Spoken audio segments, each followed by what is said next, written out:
I keep seeing people say that the strongest couples this season all have one thing in common: emotionally mature men. And I have to say I agree, partially. At first I actually thought, wait, maybe that's the answer, because when you look at couples like Bryce and Trinity, Colin and Aniyah, and then Kordell and Serena, they all appear relatively stable compared to some of the chaos we've seen. So I started asking myself, is emotional maturity actually the secret ingredient to a lasting relationship? But then the more I thought about it, the less convinced I became. Let's start with Bryce and Trinity. A lot of people see them as one of the healthiest couples in the villa, and I completely understand why.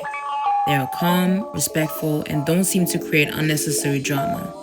But my issue is that I'm generally not convinced that Trinity would have been Bryce's first choice if everyone had been available to him. From what I saw, Bryce seemed really interested in Kata. Obviously, we don't know what would have happened because Kata didn't reciprocate that interest, but I can't help wondering whether Bryce would have still ended up with Trinity if Kata had actually given him a chance. That's not me saying he doesn't like Trinity. I do think they generally like each other platonically. I actually think they have a really nice friendship and get along naturally. I'm just not fully convinced that this is necessarily the relationship Bryce would have pursued outside of Love Island. Especially because Bryce and Trinity literally said themselves that in the real world, they probably wouldn't have looked twice at each other. And I think people underestimate how much that matters. Love Island isn't real life. I mean, you're isolated from your friends and family, your options are limited, and you spend 24/7 together. Naturally, connections are going to develop that maybe wouldn't have happened outside the villa. So I always pay attention to what people said and did in the beginning before emotions got involved. Another thing that made me side-eye Bryce a little was one specific comment he made about Trinity's body. I don't think the comment sounded offensive on the surface, but it did make me pause. Because when he said he preferred Trinity's body the way it is, he also compared it to what he doesn't prefer. Yeah. I had an ugly face. I'll be real. I was not Really? the You have cutest. such a doll face, though. Thank you. See, Yeah. it's crazy because You have such a doll face. That was like my Thank first you. thought. Really? Yeah. I don't know. I was like really skinny.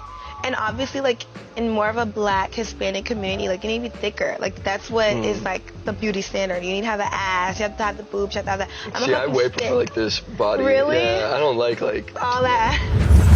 Maybe I'm overthinking it, maybe I'm not. But to me, it felt like one of those comments that subtly places one type of Black woman's body above another. And because of that comparison, I couldn't help but side-eye him a little.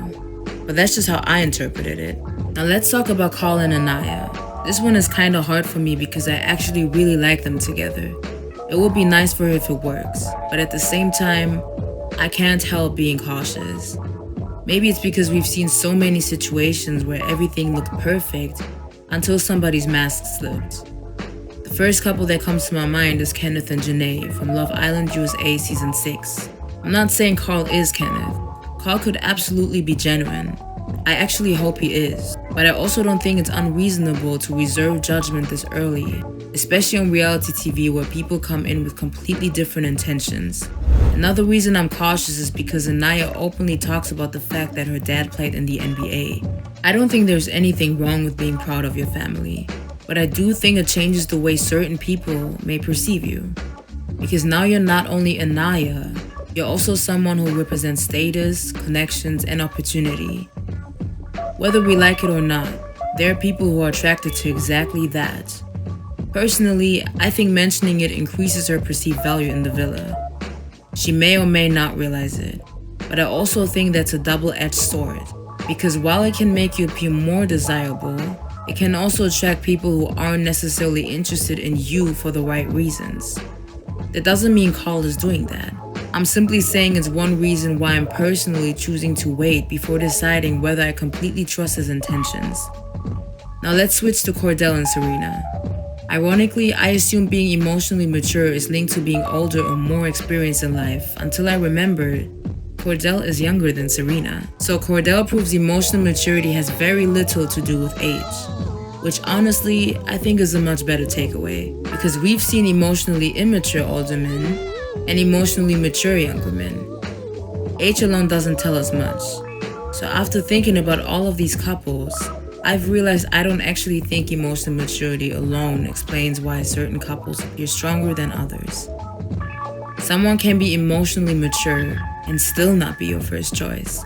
Someone can communicate really well and still not have genuine long-term intentions.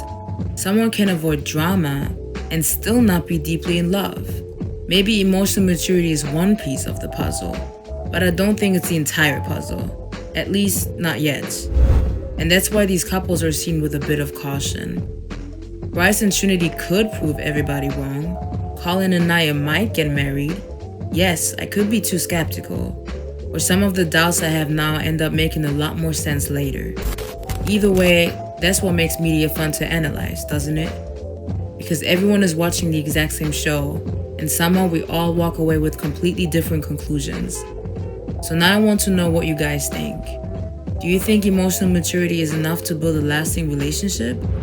Or do you think attraction, timing, intentions, and genuine compatibility matter just as much? Let me know in the comments. If you like this video, please make sure to leave a like and subscribe so we see each other again. Thank you and peace.